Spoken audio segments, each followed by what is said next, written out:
Պետրոսը 11-ի հետ վեր կենալով բարձրացրեց իր ձայնը եւ ասաց. «Ով հրեաստանցիներ եւ դուք ամենքդ, որ Երուսաղեմում եք բնակվում, այս ձեզ հայտնի թող լինի եւ իմ խոսքերին ականջ դրեք. սրանք հարբած չեն, ինչպես դուք եք կարծում, քանի որ դեռ առավոտյան ժամը 9 է, այլ այս այնն է, որ ասվեց Հովել մարգարեի բերանով.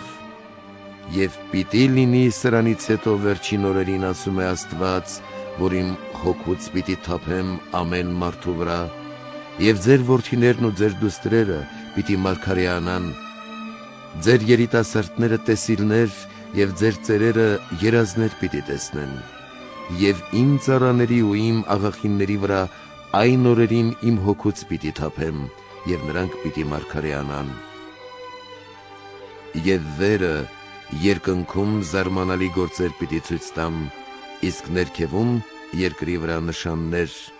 արյուն եւ հուր եւ ծխի մժիկ, արեգակը խավար պիտի դառնա եւ լուսինը կարմիր ինչպես արյուն, քանի դեռ չի եկել Տիրոջ մեծ ու երևելի օրը, եւ պիտի լինի այնպես, որ ամեն ոք, որ Տիրոջ անունը կանչի, պիտի փրկվի։ Ով իսրայելացիներ, լսեցեք այս խոսքերը. Հիսուս նազովրեցուն այն մարդուն,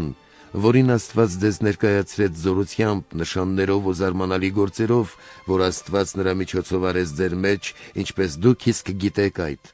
Աստծո սահմանած խորհրդով եւ կանխագիտությամբ անօրենների ձեռքը մատնելով, խաչապայտի վրա գամեցիք եւ սպանեցիք,